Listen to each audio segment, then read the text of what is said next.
Washington to Moscow, New York to Paris, Rome to Jerusalem, the prophecies of the Bible are being fulfilled. Stand by for J.R. Church and today's Prophecy in the News.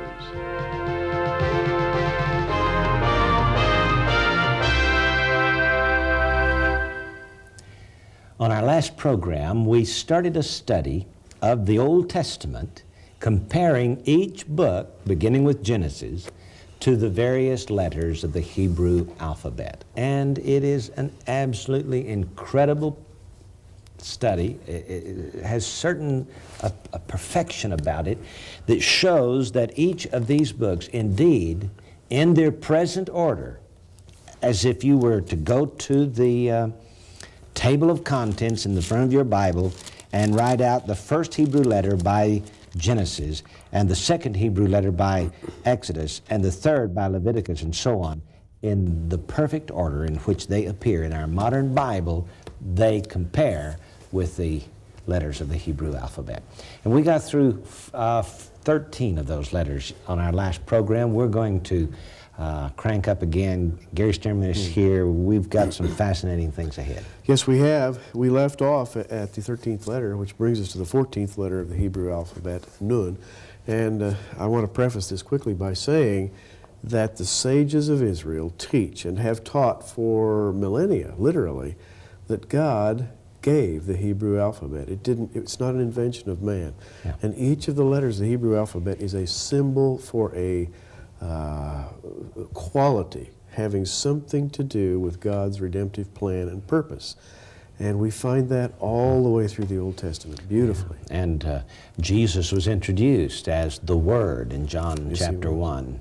And at His second coming in Revelation chapter 19, He is called, and His name is called the Word of God. That's a quote. And then Jesus said, "I am the Alpha and the Omega," meaning He's the first letter and the last letter of the Hebrew alphabet.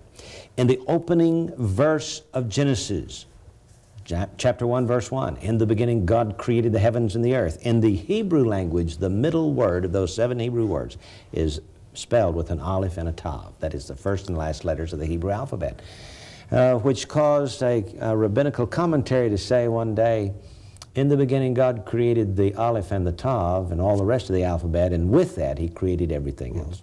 That's right. So the alphabet is indeed divine. Yes. Now, there are 22 letters of the Hebrew alphabet, and yet some of you are saying, but there are 39 books of our Old Testament. But in the first century, those 39 books were only in 22 divisions. Flavius Josephus in AD 100 wrote that they had 22 books of the Old Testament. And Origen, a church historian and theologian in the year around the year 250 AD, wrote and listed the 22 books of the Old Testament. Fascinating, isn't it, Gary? Yeah, one of those 22 books had the 12 minor prophets in it. So you can see the numbering was quite different. Yes. So there were no 1st and 2nd Samuel, just Samuel. No 1st and 2nd Chronicles, no 1st and 2nd Kings. Ruth was attached to Judges. Ezra and Nehemiah were combined together. Lamentations was a part of Jeremiah. And so you can see they got, out of 39 books, they got 22 divisions. And the fascinating thing about that is the 22, I think, stands for the letters of the Hebrew alphabet, which we are convinced of, and we have given you half of them and hope to give you the other half today. But the 39 books of the Old Testament, I think, is a special message from God to the Jews. 39 is made up of 13 plus 13 plus 13. 13 is the number of the curse, the number of rebellion. And this is God's message that they failed to observe the law. And 39 is the number of lashes in punishment. And if I guess if there had been 40 books to the Old Testament, God would have been done with the Jews. But he only has 39 books, which says that God's not finished with the Jews yet. God has not forever forsaken the Jews. He's just punished them 39 stripes. And that's what the Old Testament's all about. It's the law. It's the judgment and the curse and the punishment from God upon the Jew.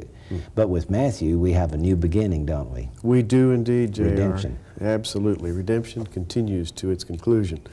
Now, in our last broadcast, we looked at the letter Mem, which has a numerical value of 40, the number of testing. That applied to Job. Now we come to the book of And he was Psalms. the 13th book, too. So the number 13 is connected with this idea of the punishment. Absolutely. Now we come to Psalms, and we come to the 14th letter of the Hebrew alphabet, the letter Nun, which is a very interesting letter in and of itself. It has a value of 50. And That's number of grace. the number of grace The multiplied. Jubilee. Yes. Yeah. And the grace multiplied, actually, by 10. And coming up with Jubilee. And then Nun, the word Nun actually means fish. And Jesus associated his redemptive work with fishing. And he said, I'm going to make you fishers of men. And so the Yes. symbol of the fish is connected with the redemptive work of Christ. And the Jews say that the letter Nun is the symbol of faithfulness, soul, and emergence. And I want to read the opening statement in Psalms. Blessed is the man that walketh not in the counsel of the ungodly. Blessed is the man is more or less the theme of the entire Psalms. Yes. All the Psalms. The emergence of Israel. Yeah, absolutely. The reunification. The redemption of Israel. This Peh is the message, or that is the Nun is the message of the Psalms. And we see that so clearly in the Psalms today. We really do. Nun also is the number associated with the soul of man. It is the number of service, So by the it's way. not only a physical redemption, but a spiritual A redemption spiritual of Israel redemption. is the theme of the Psalms. And Nun has two forms. When it's used in the middle of a word, it's bent. When it's used at the end of a word, it's straight. The bent form is said to represent a one who bends before the Lord, humbly submitting himself to God's will. The straight form is said to be like the upright, standing upright before the judgment seat of God in the end of days. In the end of days. Yeah. And that's the message in the Psalms, isn't It it? certainly is. There, we have a book called Hidden Prophecies in the Psalms, where we've actually discovered in the Psalms that each psalm is numbered according to the year in this century of what happened to the Jews. I'm telling you the truth here. I know it sounds mind-boggling to you, but it's the truth. Psalm 48 gives the story of the rebirth of Israel in 1948. Psalm 91, for example, tells the story of Operation Desert Storm in Psalm 91. Yeah. Psalm 92 fit perfectly with its theme as Israel prepares for war. It's going to be interesting to see what Psalm 93 offers for us in the months ahead. So it is. And so the Psalms are literally noted by the 14th letter, as it is the 14th division of the 22. Right. And that brings us then to Proverbs, the 15th. And by the way, the Psalms is another 7. So we have the first 7 in Genesis, Exodus, Leviticus, Numbers, Deuteronomy, Joshua, Judges, Ruth. Those 7 divisions. The next 7 divisions close out with the Psalms. And Gary, it's a perfect conclusion. Yes, it is. Because the Psalms tell the story of the redemption of Israel, the rising again of Israel. And then Proverbs is as an 8th again. It's a new beginning, another menorah. There are 3 menorahs in the Old Testament. With Proverbs begins the 3rd menorah, the 7 golden lamps.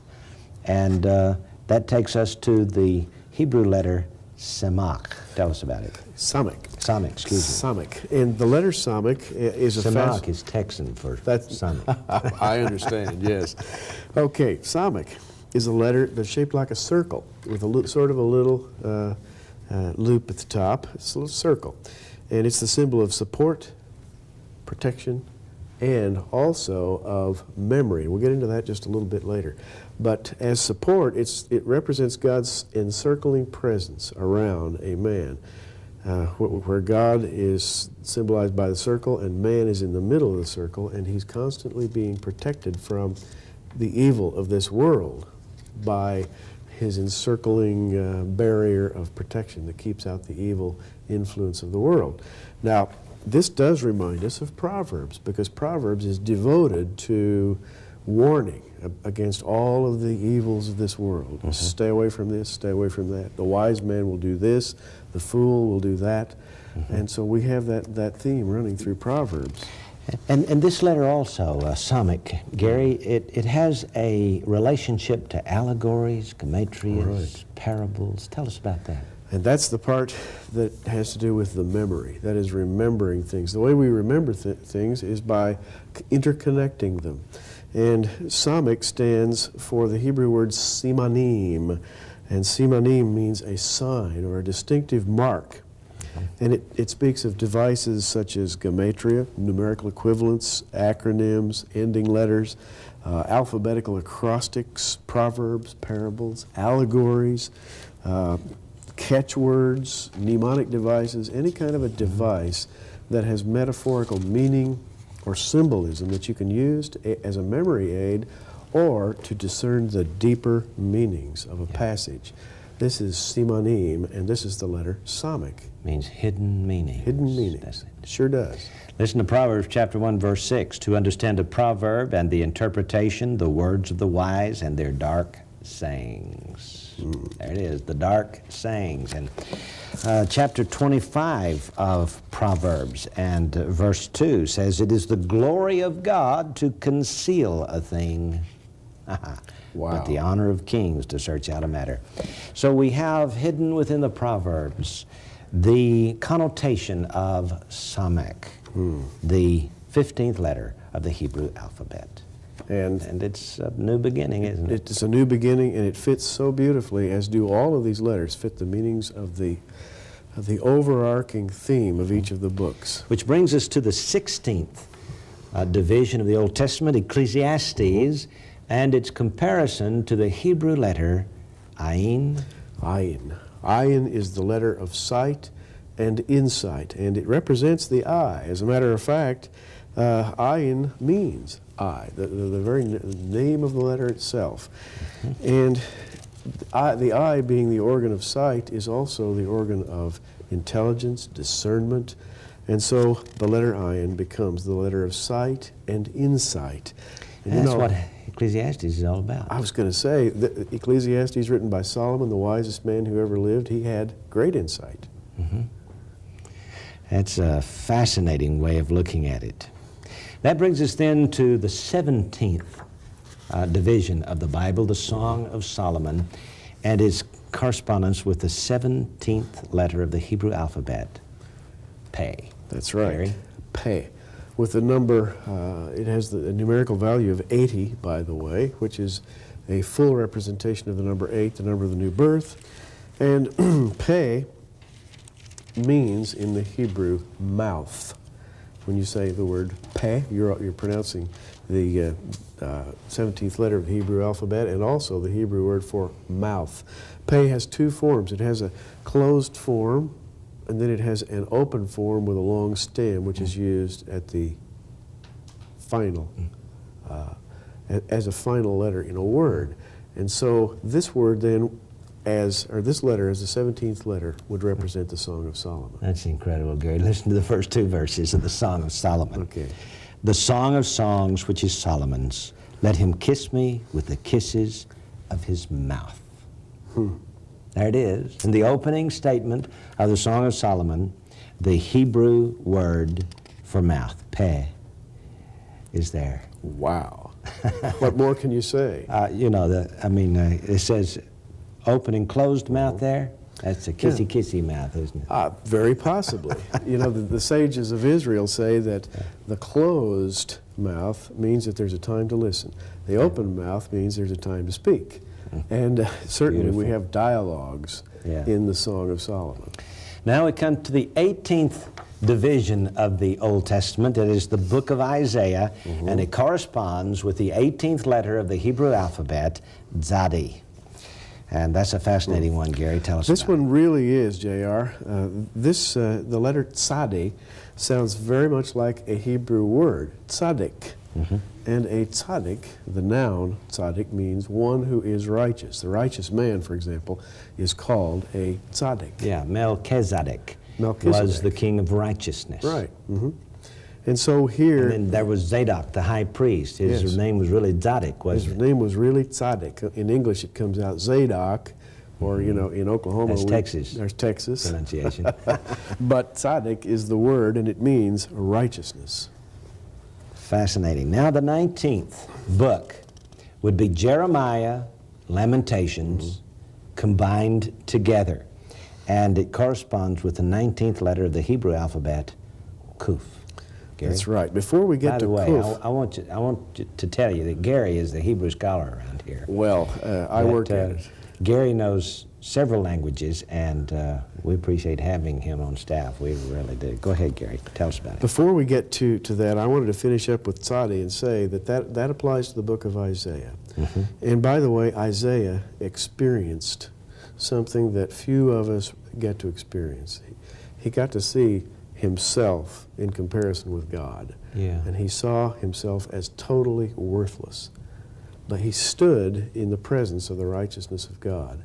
And for the rest of his life, he operated from a basis of great humility as he prophesied, and he even had a tremendously humbling death as he was killed in an extreme way at the Temple Mount. He was sawed in two, as I understand it. That's the traditional story. And by the henchmen of the wicked King Manasseh. Yes. And you know, that's the conflict of good and evil, Christ and Antichrist there, isn't it? It sure is. And of course, number 18 there corresponds with Mystery Babylon, you know, and of the 18th chapter of Revelation, because all of this corresponds with the 18th letter of the Hebrew alphabet. And with the conflict of good and evil in the servant candle. And so Isaiah became a righteous man after completely humiliating himself, or being completely humiliated by God. He is the embodiment of tzaddik. Next we come to the 19th letter, Kuf, and this encompasses Jeremiah and Lamentations, which were originally considered to be a single book. Kuf is the symbol of holiness, and it's the initial letter of the word Kodesh in Hebrew, which means holiness. And so we have here man's holiness, we have God's holiness, and all the symbolic variations of that. And more than that, we have implied in this letter growth cycles. And the Jews go to a great deal of trouble to explain how the letter Kof implies cycles of growth through the history of humanity. Now, Kof can also be pronounced Kof with a long O. And that's the Hebrew word for monkey. And the traditional explanation for this is that man can either grow toward the righteousness of God, or if he makes the wrong choices, he falls to become a beast. And his ending is to be judged, such as the beast of Revelation was thrown into the bottomless pit. And we can see that in Jeremiah and Lamentations as he writes it immediately following the Babylonian captivity of Jerusalem. Absolutely. Now we come to the 20th division, Ezekiel, and its correspondence with the 20th letter, Resh. Resh. Tell us about the it. wicked. This is a very simple letter, and its meanings are simple. Wickedness, the wicked person, who is called Rasha, and the judgment of the wicked. That's the theme of this. And we come to the book of Ezekiel. Rasha. Rasha. Yes, well. Is that Oklahoman for the former Soviet Union? I don't know. We could talk about that sometime. And it refers to judgment. Yes. And Ezekiel is the story of judgment. God's judgment upon Jerusalem. Incredible, isn't it? It is indeed. Bringing us then to the 21st division of the Old Testament, the book of Daniel and its correspondence with Shin, the 21st letter of the alphabet. This 21st letter, the letter Sheen, is a symbol of God's divine power and the divine writing of God, believe it or not. The divine writing. Yes. So Daniel would be a divine writing. Yes. Book of Daniel. Wow. And by the way, when you get into the deeper meanings, which we don't have time to do, this really illuminates the book of Daniel. Yeah. And finally, the 22nd division, that would take us to the 12 minor prophets. They were considered in the first century and the early centuries as one book, and they have a distinct message: the day of the Lord and the judgment and the redemption. How does it compare with Tav? Tav, the 22nd letter of the Hebrew alphabet. Tav stands in the Hebrew for the word emet, which means truth. And the symbol of this letter is the symbol of truth and perfection and the ultimate destination or goal of mankind as he finally, after traversing this long and tortured trail, ends up in a state of redemption. Absolutely incredible that these letters of the Hebrew alphabet should compare, should correspond perfectly to the books of the Old Testament, 22 divisions of our 39 books. And you know, Gary, in these 22 books, we have 3 candlesticks. We have a menorah of 7 lamps in the first 7 books, Genesis through Judges, with Ruth attached. We have 7 lamps in the next 7 books, beginning with Samuel and ending with Psalms. And then we have a final 8 books corresponding to a candlestick or a menorah. And fascinating, though, that it has 8 and not 7 lamps. And there is a reason for that. It takes us to 165 BC, and the menorah that was filled with 1 day's supply of oil, and it burned for 8 days, and from that came the Jewish celebration of Hanukkah. But of course, that's another program. And we'll get into that on our next program. We'll be back in just a moment. In today's Middle East, events change daily. In this turmoil, global finance and politics play a major but confusing role. To help you understand today's news from a prophetic perspective, J.R. Church publishes a monthly newspaper. You'll enjoy his latest research in Bible prophecy. Order an introductory subscription today absolutely free just by calling 1-800-475-1111. When the operator answers, just say that you'd like to receive an introductory subscription to Prophecy in the News. We'll mail you the next 6 issues free with our compliments. Call toll-free 1-800-475-1111 or write to Prophecy in the News, Post Office Box 7000, Oklahoma City, Oklahoma 73153. Prophecy in the News wants you to stay informed, so call or write today. Again, that address is Prophecy in the News, Post Office Box 7000, Oklahoma City, Oklahoma 73153. Before me is the 1992 Tape a Month Club tapes. We've concluded with the final tape, and I'll tell you, 1992 was absolutely incredible for discovering new things in the Bible. Gary, there's so much here that we've learned brand new that you don't find anybody's commentaries this year, isn't it? That's right. Not only scriptural studies, but studies of global politics, developments in the Middle East, developments in Russia, and we continue to keep a record of the important prophetic events of each year. And of course, that album that you have there of 12 tapes really is 48 studies, an entire year's worth of prophetic studies, really the highlights, you might say, of the year's developments. Now, it's 1993 and time to join the 1993 Tape a Month Club. We invite you to do so. We need your help. We need your financial support in order to be able to keep producing these programs and airing them. And so your $100 gift would help us pay for our time. In return, we'll be sending you a cassette tape each month with the 4 studies of that month that are our television program, the soundtracks to our television program. So if you missed one week, just listen to it when you get your tape. All for a gift of $100. Let me give you an 800 number where you can call us here and order with your Visa or MasterCard. It's 1-800-475-1111.